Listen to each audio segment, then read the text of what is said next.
Coffee Break with Rachel V. Hill, taking a daily look at the biggest stories in Denver sports and interacting live with you, the Coffee Break fam. So sit back, relax, grab a cup of joe, and enjoy your coffee break. Here's your host, Rachel V. Hill. What's up, guys? I am Dante Gomez, filling in for Rachel V. Hill this week. Welcome to the show. I am joined here by Jake Shapiro, denversports.com. How you doing, Jake? I'm great. Ready to do this Wednesday, Dante. Exciting time in sports, one of my favorite times of year. I know you're a big baseball guy as well, but we've got almost everything in sports going on right now, and that's nothing better than that as a sports lover. Oh, I couldn't agree more. I came into the office yesterday. We had the playoff baseball games on, and I couldn't be more excited. We got playoff baseball, which is honestly to me like a top event. You got a must watch as far as playoff baseball goes. We got, college football in the thick of things. We're 4 weeks in or 5 weeks in now. NFL 4 weeks in. So NBA's kicking off soon or tipping off soon. Same with we got some NHL getting started soon. So we are going to start here today with college football, though. We've gone pretty Broncos heavy the last 2 days, so we're going to switch it up, start with the Buffs. Wow, what a game last weekend. Came in as 14-point underdogs, flipped that, ended up winning by more than 14. So, I'm just going to give you the floor. Where do you want to start with that performance from CU? Yeah, one of my first thoughts was, wow, winning as a 2-touchdown underdog. That must not happen often. And then I was like, oh, wait, that happened last season for the Buffs when they played TCU. It's so funny. College football is such a wacky sport, particularly now. It's just so chaotic. But I think what we learned is that through the chaos and through all the noise of Deion Sanders in Colorado football, they proved against UCF they are legitimate. They are a really solid team. They are not just talented guys out on islands doing their own things. They are a team, and they're going to be good enough to probably go bowling and maybe even a little bit more. I think some teams in the Big 12 that watch that game have some legitimate fares, including Kansas State, who's coming into Boulder as a very good team next weekend after the bye. So, I learned that Colorado, more than noise, more than just beating some of the bad teams in the Big 12, they're going to pull their weight against some of the better teams in the conference, including UCF, who is projected probably to be the 6th or 5th best team in the conference. Yeah, actually, UCF is still the 5th favorite above Colorado to win the conference, which is a little odd. So Colorado's sitting at 6th right now, and UCF just above them, with the other teams making up the top, K-State, Iowa State, Utah, and U of A. So still a couple of those teams that CU will face this season, so they can, make some noise with those, prohibitive favorites at this point as far as the Big 12 goes. Let's start with Travis Hunter, though. Every sports show in America's talking about him. Should he be the Heisman favorite? Was he being, too disrespected, if you want to call it that, for being, the 15th favorite to win the Heisman? No one plays more snaps than him. No one makes highlights like him either. Are you kidding me? Every single game, it feels like he's making some sort of highlight play. Currently sitting at 3rd behind Jalen Milroe, who had a great game in Tuscaloosa when they took on Georgia last weekend. That game got like 13 million viewers, so I'm sure a lot of eyeballs. That has to do with being a favorite too. Playing in the SEC has to probably do with being a favorite. What are the chances you think Travis Hunter could actually walk away with this award? Yeah, I think they're pretty good, particularly because there seems to be a lot of media momentum behind Hunter, and who votes on the Heisman? The media. So this is kind of your dead giveaway. I think the reason why Hunter isn't the favorite right now is simply because the sportsbook don't want to lose their wallet, and they are going with the large amount of history in college football, which says a quarterback wins this award. Only, I think, 4 times since 2020. Not 2020, since 2000, 4 times has a non-quarterback won it. And Hunter would become the first defensive player since Charles Woodson to win this award. Granted, I know he's an offensive player too, but I'm just pointing out that the defense thing isn't really going to help him all that much, because generally speaking, the defense thing doesn't do much in this awards race. But what I do think, while I talk out of both sides of my mouth, I think that what really stood out to me the last couple of weeks is we've seen the offense all year, but the defense the last 2 weeks, particularly in making that game-saving, game-winning forced fumble on the goal line, and then coming back and having an incredible interception and really just stifling UCF and being a contributor and stopping their very good run game, I thought was very impressive from Travis. It was probably his worst offensive game of the season. He only had a touchdown and 90 yards on 10 catches. But like, yeah, that's a Heisman for you right there. And I think that, one thing when I came into the season, when I was going, I don't know that Travis or Shadur will have a legitimate shot at the Heisman because there's only one game on their schedule where they could really just boost through the stats. And that was North Dakota State. And even that was a tough home game. And we knew going in that it was going to be tough. So they didn't have one of these silly games like Cam Ward's had 3 of them where Cam Ward doesn't miss a single pass, throws for 600 damn yards or so, and has 5 touchdowns. So Trav's stats, because Colorado's been in all these games, are not going to look as good. Conversely, Trav's stats, because they've been important, because they've come in close games in front of a lot of eyeballs, might be more important in some ways. So that's how I'm going to see this race come down. But you're absolutely right, Dante. Cam Ward, Jalen Milroe should probably be the favorites for this award. They're the 2 best quarterbacks in the country right now at the college level. I'm a huge Ashton Gentry fan out at Boise State. I watched that football game last Saturday. He controls the entire game as a running back. Haven't seen many running backs like this at the college level. Obviously, Reggie Bush, Bijan Robinson come to mind. Some other guys like that, just an elite level running back. Derrick Henry, got to throw a shout out for him.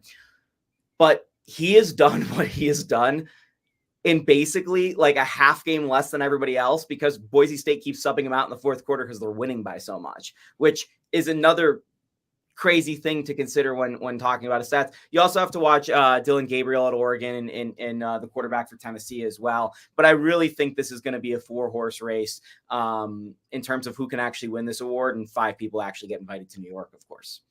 Yeah, no, I mean, in Cam Ward's defense, he did do that against an SEC team in week 1 in Florida. Although not the best SEC school at the moment, he did put up crazy numbers there. But yeah, you highlighted Milroe, Ward. They are the 2 favorites ahead of Hunter, and then J&T right behind. I love watching him play. He's incredible, and he has been doing it against every team he's faced. So that Boise team, look out for them. They could make a little playoff appearance with that 5th guaranteed spot or 5th conference winner guaranteed spot. So that would be awesome to see if Boise State can make a run. And then you mentioned Nico from Tennessee and Dylan Gabriel. They are right behind that group along with Jackson Dart and I would think Quinn Ewers would have a chance. You mentioned him. I think Quinn Ewers would have had a chance this award had he not gotten hurt. I think missing 2 games in a Heisman race, particularly when the award is handed out after basically the conference championship games, but before all of the postseason, because now there's an incredible amount of postseason in college football where that didn't exist before. Ewers just doesn't have enough runway, I think, to make up for those 2 injuries, unless he goes absolutely ballistic in some of these SEC games, which is possible because they have some giant games. I mean, you thought last weekend was good with Alabama and Georgia. Oh boy. Texas has like Tennessee. Texas has like Georgia. Texas had Alabama. We've got some great college football games coming up later this year. So if Quinn really shines in those games, you still got to count him in the conversation, but I have a feeling that's not going to happen. And then Miller Moss at USC. If USC's pass offense looks like the rest of the Big Tens, yeah, that's not happening. But Miller Moss is really talented. Yeah. Well, hey, you mentioned Texas there with Quinn Ewers. They have Oklahoma, who you didn't even mention that game, in 2 weeks. And that's when CU gets back in action here against K-State. So that is a awesome weekend for college football. All kinds of great games. They have already decided K-State and CU will kick off 8:15 local here. That would be in 2 weekends as they're on a bye. Actually, both teams are on a bye this week. What are the chances you think CU gets game day or big noon? There's a couple. I want to give you all the context here. A couple other big games. Texas, Oklahoma is that week. Ohio State at Oregon is also that week. But do you think game day, ESPN or Fox will make their way up to Boulder that weekend? I think there's also one other crazy SEC game, but I'm forgetting off the top of my head which one it is. But I saw the odds. Someone put these out. I don't know if you can actually gamble on them. I would not recommend that personally, but Colorado was like and I'm pulling them right up right now. I think Penn State USC is that weekend. I don't know if that's what you're referring to, but so the game day odds that I saw had Ohio State, Oregon with a 37% chance, Penn State USC 19% chance, Colorado 9%, Arizona BYU 9%. So it's one of the games that people are already formulating that, hey, this is an option. And obviously, because neither of these teams play this weekend, the option isn't going to diminish because someone loses. College game day was in Boulder last year. It seemed to be pretty exciting. I mean, ESPN ran through the whole car wash on Friday before. And the fact that this game is at 8:15 won't prevent the fact that College game day might air this game, because if you think about it, Dante, this weekend, the kickoff is at 8:15 for College game day with Cal and University of Miami out in California. I do know that this game, generally speaking, they like to put on games that are also on their network, whereas College game day last year, I think the game was on ESPN, but it was weird because Fox was also there with Big Noon, even though the game wasn't theirs. That's how hot Colorado football is. So this game is on ESPN. So all the factors are kind of lining up. And this is Colorado's first Big 12 game that really, really, really matters back in Boulder in terms of like the history of the Big 12. Because Boulder, University of Colorado, before they were rivals with Nebraska on Thanksgiving, they were actually rivals with K-State. So K-State, Colorado, not really a rivalry per se, but these two teams have played a lot against each other over the course of history. So there's a lot there to go with. So what are you giving the chances that they're going to be here, or one of the shows are going to be here? I think 9% is pretty low. I don't think Big Noon's going to come out for an ESPN game if College game day isn't here. But I would stay behind Ohio State, Oregon. So if someone loses between Ohio State and Oregon this week, Colorado's going to get it. Okay. Yeah, I like that. I hope they'd be here. I mean, it's so electric when game day's here and all the kids are up there at, 6 a.m. doing all their shenanigans. So it seemed like a great show as well when they were here, as far as, people were tuning in, and it seems like the guys on the set were having a blast too. Yeah, I'm not a McAfee fan, but McAfee was pretty lit on Friday the night before. It doesn't surprise me for McAfee. Let's move on to the bowl game here. Now that, they are 4-1, they're looking to potentially make a bowl game here, maybe a playoff appearance. Still kind of a long shot in terms of playoffs. They're still plus 1,000, so that's 10-1 in terms of if you're betting that. Do you think they have a chance at the playoff here? I'm assuming they'd have to win the Big 12 to get in. If not, I've seen them mock to the Guaranteed Rate Bowl in Chase Field or the Gasparilla Bowl out in Tampa. Where do you see their postseason going? Yeah, I think those odds for the college football playoff are a little bit boosted, even because there is so much money behind Colorado. It's one of the most bet on teams. And I saw coming into the year that sportsbooks were most liable to take a loss on Colorado had they made the college football playoff. So that number has naturally boosted over time. It's kind of like how every single year you roll into an NBA season and the Lakers and the Celtics have more favorable odds than maybe they should, because so many people like to gamble on them. So I think Colorado's odds are actually a little bit lower in reality if you take out some of the money. But like you said, Dante, I do not see a way that they're getting into college football playoff without at least making the Big 12 championship game. Could they play a tight game and then get the 12th spot and, because some other things fall right across the country? For sure. But they've got to at least make it, and they probably have to win it. And that is a tall task for this team. You mentioned the Kansas State game coming up. They've also got Arizona on the road. I personally favor Arizona pretty heavily this year. They've really only lost to Kansas State, who, like we just talked about, is a really good team. Arizona's got one of the best quarterback wide receiver duos in the country. The Buffs also host Utah later this year. And Utah has given Colorado problems the entire time these two teams have played each other. And Utah is particularly good this year, particularly if Cam Rising is healthy for that game. Utah is not going to lose, in my opinion. So yeah, Colorado still has to have some things break right. But the bowl projections I wrote about yesterday on denversports.com, ESPN is split between the bowl in Tampa, the Gasparilla Bowl, and the Guaranteed Rate Bowl out in Phoenix. USA Today has the Las Vegas Bowl, which is a former Pac-12 tie-in. Action Network has Tony the Tiger Sun Bowl. And wait for it, because it gets more fun, 24/7 Sports has the Colorado Buffaloes going to... Please say Pop-Tart Bowl. The Pop-Tart Bowl! I know no one could be excited for any bowl other than the Pop-Tart Bowl, so you kind of gave it away with that one, Jake. You did mention there that there are some former tie-ins with the Pac-12 still. So teams like Oregon, Washington, UCLA, Colorado, Arizona State, U of A, they can still get asked to go to some of those former Pac-12 bowls, which would be the Las Vegas Bowl, I want to say the Holiday Bowl, Los Angeles Bowl. So there could be a wide range of bowls. And since Colorado's such a hot ticket, I could see one of those bowls overextending, say, hey, typically it's supposed to go to the second place team in the Pac-12, but, we want Colorado just because we're going to get eyeballs if we invite them out there. So that would be very fun to see. Even weirder is if you go the Alamo Bowl route, which Colorado's last 2 bowl games have been the Alamo Bowl, that's a Pac-12 versus Big 12 game. So Colorado, who could be the runner-up in the Big 12 if they just missed the playoff, could be playing the runner-up from the Pac-12 or the runner-up from the Big 12, which would be themselves. I mean, it's literally not going to be a gold versus black scrimmage out at the Alamo Bowl, though I'm sure that would do numbers given the spring game at CU does numbers. But yeah, so there's a chance that Colorado kind of gets some weird stuff going on with the bowl. And I wrote this yesterday, and as you mentioned, because of the TV numbers Colorado's attracting, because the fan base is showing out and how hungry they are for a bowl game, one of the bowl committees might actually skip somebody in the order to choose Colorado. And that Pop-Tart Bowl of the 24/7 projection is against Notre Dame. That would be a giant TV number, even if Shedeur Sanders, Travis Hunter don't play, which is quite possible because guys like to opt out before the NFL draft. Now, will Deion Sanders still be around? Will Deion Sanders opt out?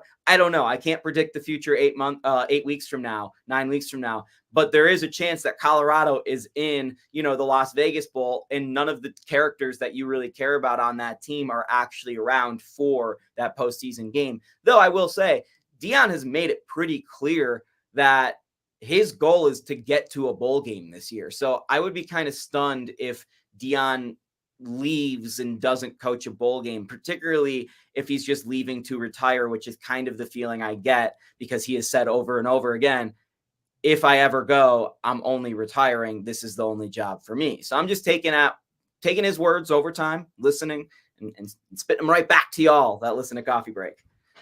Yeah, I mean, I couldn't imagine them or Deion opting out personally. It seems like he's been recruiting. It seems like he's really into the recruiting stuff lately. So it feels like he's going to be here for a long time. I'd like to see him stick around. Makes Colorado relevant.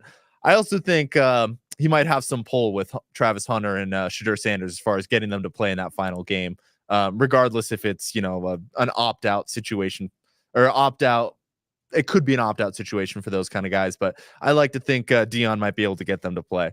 Well, hey, let's transition over to the Nuggets. The season starts pretty soon here. They just landed in Abu Dhabi. I saw some videos of them as they're playing a preseason game over there. What'd you make of media day? What do you make of like the preseason vibes? It seems like Russell Westbrook seems to be in a great mood. Jamal Murray seems to be on the other side of that, not so friendly to the media as far as media day went. How do you just grade? What are you looking for in preseason, and how do you grade the vibes so far? If you were Jesse Palmer, Dante, and there was a room full of roses, and we were making first impressions, Russell Westbrook would have gotten the rose. He did a fantastic job of introducing himself into the Nuggets, at least in terms of the media perspective. I thought the videos of him kind of trolling Jamal were pretty funny and a little bit telling, hint, hint. So I will be very interested to see how that backcourt develops over the course of the season. I do still hold the line that I do not like their offseason. I did not like their offseason 2 years in a row now. I do think that the Karl Anthony Towns trade was the most significant move that happened this offseason to the Nuggets or around the Nuggets. I say right now, if you ask me to, I think pretty clearly the Nuggets are at least the second best team in the West behind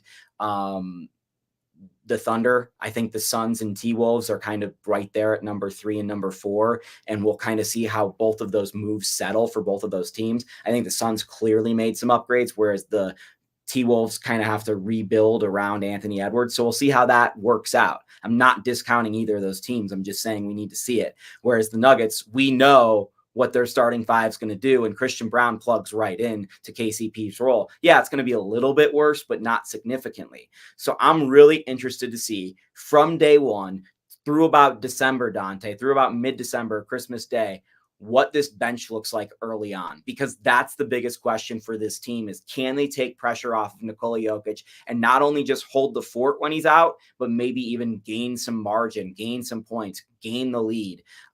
So that's what I'll be watching. Number one. Number two, what does Jamal Murray look like? In the practice videos and what I've seen personally, he looks a lot different right now than he did in the Olympics for Canada, where he looked like a shell of himself. If Jamal Murray is the version of himself that he was in the bubble or in the playoff run that the Nuggets used to go to the finals and win the finals, the Nuggets will be one of the best teams in the NBA. If Jamal Murray is the version of himself we saw playing for Team Canada, the Denver Nuggets aren't going to have home court advantage. So this is a pretty significant shift in what's going on with the team. The other thing that really stood out to me and that I've heard almost nobody talking about, everyone's talking about the Aaron Gordon contract situation, which rightfully so. That's what I was about to get to right after this. and we'll get to that in a second. Yeah. But the other forward, Michael Porter Jr. is the third most important guy on this team. He gained a ton of weight in a good way, put on some muscle, and it looks like he's ready to play a true NBA power forward role. He's always been a little bit too skinny for the power forward, but too tall for the small forward, and which has worked out well for the Nuggets. They've made it work, but can he legitimately play the 4 some minutes? I think that would add some great options to the Nuggets, particularly add more shooting to the team.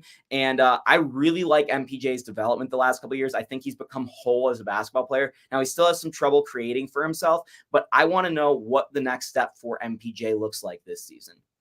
Yeah, I'm excited to see MPJ out there, especially without KCP. That should open up a couple extra threes for him per game, a couple extra shots per game. Maybe just elevate him just a little bit more in what he does best, with just scoring. So should be fun there. You did mention AG and MPJ there. Both are up for contract extensions. Are you expecting anything to get done before the season? I know there's a timetable as far as during the season when it can get done. Are you expecting both those guys to get locked up with the Nuggets long-term here? I do not expect MPJ to sign in a contract extension. And it's not because he doesn't deserve it or anything. It's because this is a couple years out. Aaron Gordon can be a free agent after this season if he opts out of his deal.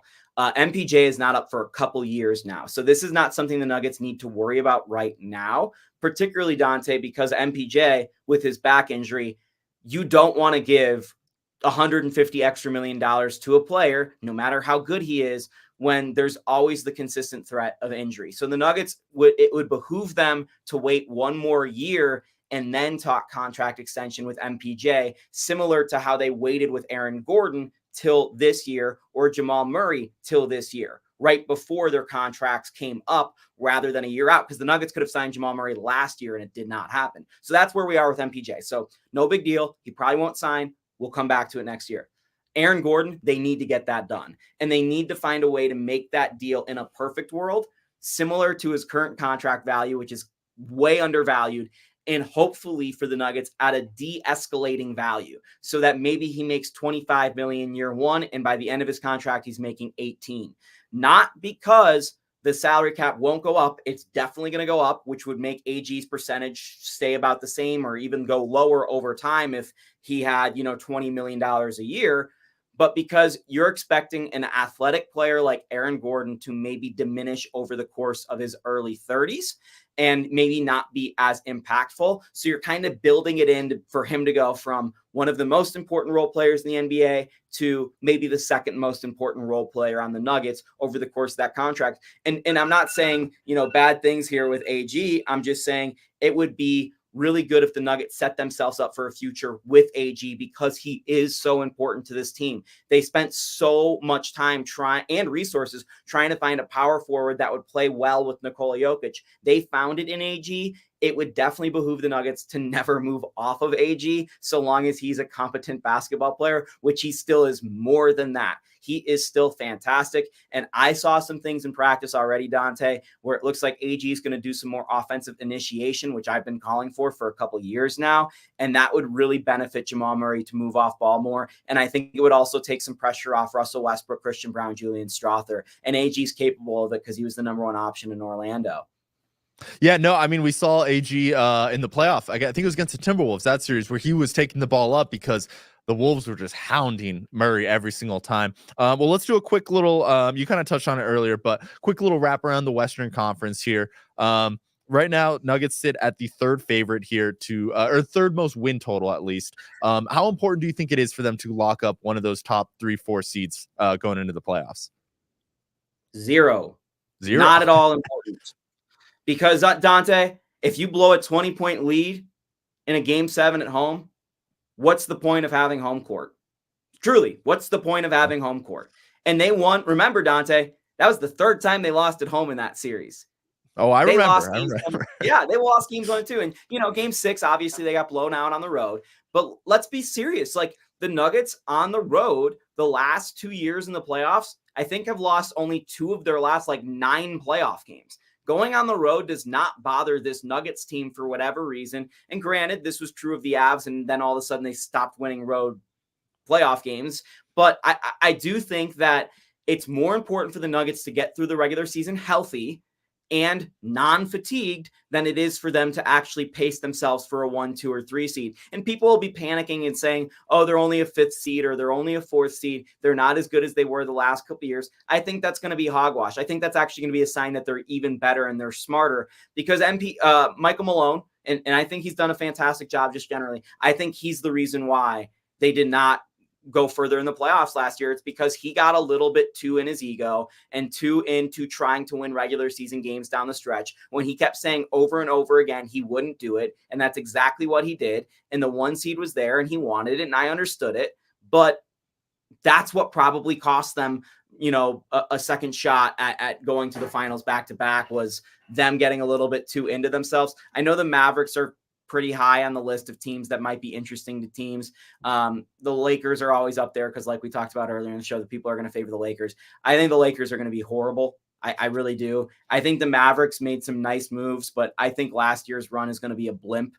More so than it's going to be, a sign of a building team. The team I look out for besides the Suns and the Timberwolves in the West is the Grizzlies. The Grizzlies were the second best team in the West when Ja Morant was healthy 2 years ago. And every time Ja Morant's been on the floor since, they've been really good. He just hasn't been on the floor much. So if Ja Morant's healthy, that Grizzlies team, particularly with adding a big man like Zach Edey, who I don't think is going to be an amazing NBA player, but he adds some size to a team that desperately needed some next to Jaren Jackson, who really is a 4, but sized like a 5. So that's an issue. And Desmond Bane just can't do enough on his own. But that Grizzlies team, when they're all together, looks really good. And they kept their coach there for a reason. And I think that's an admission to themselves that they know that team's going to be really good. Yeah, no, I'm high on the Grizzlies. I've been hearing a lot about them. As far as the size goes, Brandon Clark should be back this year. He tore his Achilles 2 years ago. He usually stopped into that 4. Oh, wasn't it? Okay, I didn't even know it was in Denver. Me and him both torn Achilles in Denver. But yeah, so he should be back. That should add some size to that Grizzlies team. All right, real quick, last one here. Oklahoma City adds Caruso, Hartenstein. T-Wolves trade Cat out, which you mentioned earlier, bring in DiVincenzo, Randall. Also, Dillingham was a high draft pick for them. They traded up for him. Mavs bring in Klay Thompson. Suns bring in Tyus Jones. How would you rate those 4 teams in terms of just those offseason moves? I give the Suns an A, particularly because you look at the resources they had available to them. They didn't have resources, and they end up adding a very, very solid NBA guard in Tyus Jones. Maybe he's the 20th best guard in the NBA, point guard, but last year they had no point guards. They went from no point guards to the 20th best. And oh, by the way, they add Monte Morris to back him up, who's a very capable point guard. Oh, and by the way, they add Colin Gillespie to be the 3rd string point guard, who we've seen do very well in Denver. So they have 3 capable point guards now when last year they had 0. Additionally, I liked their draft. I don't know that any of it's really going to impact their roster year 1. But Oso Iguodala is one of my favorite players in NCAA last year. I saw him play against the Buffs in the tournament, watched him all year long. He is a ball player. And on top of that, if you look at how they manage their assets and you go to watch the Suns behind the scenes video on draft night, they kind of fleeced the Nuggets in getting a 3rd, 2nd round pick out of the deal in which the Nuggets got Day'Ron Holmes. So that is something to keep in mind. If the Nuggets aren't able to move off the Zeke Najee contract is they don't have second round picks because the Suns, essentially. You mentioned the Timberwolves moves. I'm going to give that one an F. Oh, wow. That one move. They trade away who is their second most talented player for Julius Randle. If you have Julius Randle on your basketball team, Dante, you're not serious about winning anything. That's just simple as it is. And on top of that, I like Dillingham. I think that's a nice move. I don't know how he's going to size at the NBA level. Trading up in this draft was kind of bizarre because this draft was terrible, just terrible. And I do not know what the Wolves are doing, particularly because they build their whole team around the identity of being huge and also being able to space the floor. What's the spacing going to look like for a downhill point guard and Anthony Edwards now that Julius Randle, a 31% three-point shooter, is out there versus Karl Anthony Towns, who's a 41% three-point shooter? That looks awful to me. Who else were the moves you wanted me to break down? Well, DiVincenzo was also part of that Wolves move. Just added a little depth. Oklahoma City with Caruso, Hartenstein, and then the Mavericks with Klay Thompson. Okay, so quickly still on the Timberwolves. Yep. Getting DiVincenzo will be valuable to them because last year their sixth man was Naz Reid, who's a big man, and I like Naz Reid a lot. But behind him, their kind of guardy forward guy was Kyle Anderson, who could not shoot. So adding DiVincenzo is very important to them, but I don't think it's going to do enough to overcome what they've lost this offseason. And that move was made out of pure cheapness by Glenn Taylor, Alex Rodriguez, and that ownership kerfuffle going on right there. So I cannot applaud that as a team that finally became contenders. Finally, they've stunk for 20 years, Dante. They finally get to the Western Conference Finals, and the first thing they do is trade their second most important player. So you have to just put them over the coals for that. You look at the Thunder. I thought the Thunder had an A offseason. They get Alex Caruso, who's a better fit on their roster and arguably more talented at this point than Josh Giddey in a trade straight up where everyone just tries to figure out what the Bulls are doing. Caruso is the defender that they need, and I think the Nuggets are really going to struggle against the Thunder because of Lou Dort and because of Caruso and because of SGA. They have so much perimeter ball pressure that it's going to be really tough for the Nuggets to break down that defense. They don't have enough ball handlers for that team, and that really concerns me. Additionally, they add Isaiah Hartenstein, who is a very solid big. We saw him in Denver. I never understood why it didn't work out, and they traded him for JaVale McGee. That's a whole other thing. He was awesome for the Knicks. He can space the floor. He's good down low, and he doesn't really even have to play much because they already have Chet. So that's just a nice move that they made that's going to just benefit their team and add some size to their team where they really needed it. And then Klay to the Mavericks. What is Klay at this point more than just a shooter? Can't really do much more. He's not a defender at this point, but they do need more shooting. That is valuable. They added my boy Spencer Dinwiddie back to their team as well. I thought they had a nice offseason. I'd probably give it a B-, a B. I'm not buying into that team as a whole.